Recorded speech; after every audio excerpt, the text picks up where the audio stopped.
नमस्कार, आप देख रहे हैं आज की बड़ी खबर और मैं हूं आपके साथ श्रेया जायसवाल। बुलेटिन की शुरुआत करेंगे बड़ी खबर से। ट्विशा डेथ केस दूसरा पोस्टमार्टम नहीं होगा, परिवार की याचिका कोर्ट से खारिज कर दी गई है।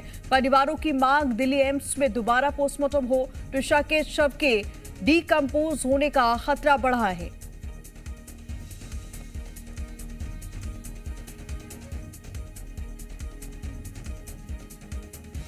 देखिए, दोबारा पोस्टमार्टम कराने की याचिका कोर्ट ने खारिज कर दी है। आपको बता दें कि परिवार ने मांग की थी कि दिल्ली एम्स में दोबारा पोस्टमार्टम हो, क्योंकि ट्विशा के जो शव है उसको लेकर डिकम्पोज होने का जो खतरा है वो बढ़ गया है और इसको लेकर अब कोर्ट ने याचिका जो है खारिज कर दी है।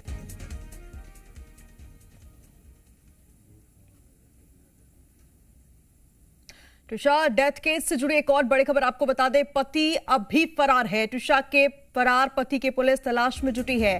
समर्थ सिंह के विदेश भागने की भी आशंका। ट्विशा के पति समर्थ पर इनाम बढ़ा दिया गया, 10,000 से 30,000 इनाम किया गया है। 12 मई को ट्विशा की मौत हुई थी।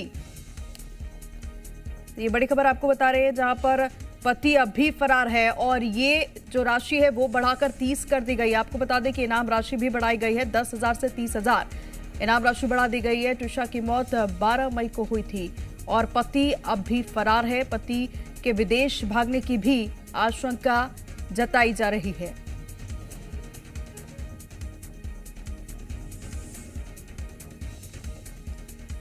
और ट्विशा मामले पर स्वामी हर्षानंद गिरी का भी बयान सामने आया है। कहा, दहेज प्रथा बेटियों की मौत का बड़ा कारण है। ट्विशा शर्मा केस ने पूरे समाज को झकझोर दिया है। दहेज की लालच प्रमुख वजह बनकर सामने आई है। माता पिता अपनी बेटी को ये सोचकर ससुराल भेजते हैं कि उन्होंने पर्याप्त दिया है, लेकिन दहेज की लालच की कोई सीमा नहीं होती। जब ये लालच बढ़ता है तो आखिर में बेटी की जिंदगी ही खत्म हो जाती है।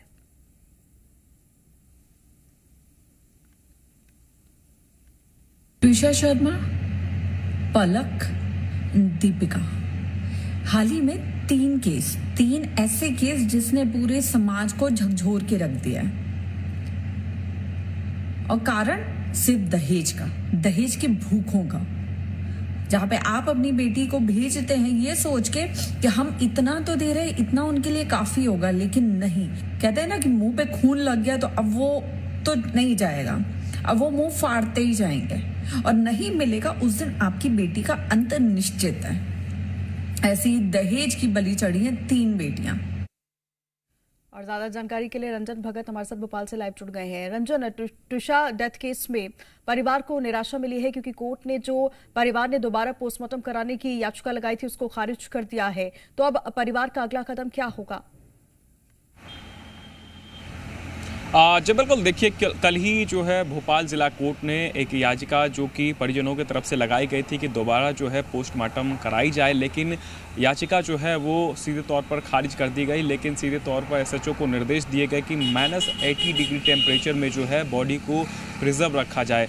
अब परिजन ये मांग कर रहे थे कि जो है एक बार फिर से पोस्टमार्टम कराई जाए, लेकिन जिस तरीके से जिला कोर्ट ने याचिका खारिज कर दी है, इसके बाद से अब परिजन जो है सीधे तौर पर हाई कोर्ट का रुख कर सकते हैं। और ऐसा उनके वकील ने भी सीधे तौर पर कहा था कि अब वो हाई कोर्ट में जो है इसको लेकर के अपील करने वाले हैं, क्योंकि ट्विशा के परिजन लगातार ये बात उठा रहे हैं कि जो पहला पोस्टमार्टम भोपाल एम्स में हुआ है उसमें कई सारी चीज़ों को जो है दरकिनार किया गया है, जिसके कारण वो पहले पोस्टमार्टम से जो है उनकी संतुष्टि जो है वो सीधे तौर पर नहीं दिखाई दे रही है। और यही कारण है कि वो चाहते हैं कि एम्स दिल्ली में जो है एक बार फिर से ट्विशा का जो है सेकेंड पोस्टमार्टम जो है वो किया जाए। और इसको लेकर के कई बार जो है अलग अलग जगहों पर वो अपनी बातें भी जो रख चुके हैं। मुख्यमंत्री डॉक्टर मोहन यादव से भी जब उन्होंने मुलाकात की थी तो सीधे तौर पर कहा था कि एक बार फिर से जो है पोस्टमार्टम इस पूरे मामले पर जो है वो कराई जाए, क्योंकि लगातार जो ट्विशा के परिजन हैं वो इस बात को लेकर के कह रहे हैं कि जो SIT भोपाल पुलिस के द्वारा गठित की गई है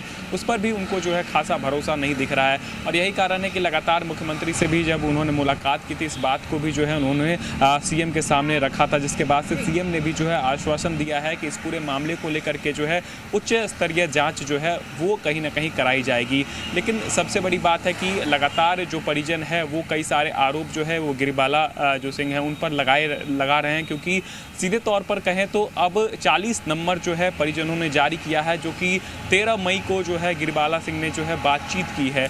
और सीधे तौर पर परिजनों का आरोप है कि जिस तरीके से ट्विशा की मौत हुई उसके बाद से कई सारे जजों के कांटेक्ट में जो है वो गिरिबाला सिंह थी, और मौत के बाद लगातार जो है फ़ोन कॉल लगाए जा रहे थे और ये बात कही जा रही थी किस तरीके से इस पूरे मामले के जो है शॉर्ट आउट करना है। और यही कारण है कि 40 नंबर फिलहाल जो है कोर्ट के सामने जो है वो कहीं ना कहीं ट्विशा के पिता ने जो है वो पेश किए हैं। अब देखने वाली बात होगी, क्योंकि अलग अलग एंगल से पुलिस भी जांच कर रही है, कोर्ट के भी अगला कदम है वो क्या होता है। लेकिन इस पूरे मामले को लेकर अब हर्षानंद गिरी महाराज जो है उनका भी बयान सामने आया है। उन्होंने कहा है कि इस तरीके की जो मौत हो रही है, ट्विशा केस को लेकर भी कहा कि जो वो इस तरीके के केसेस है सबसे बड़ा कारण इसका दहेज है। फिलहाल बहुत शुक्रिया आतम आप जानकारी हमको साझा करने के लिए।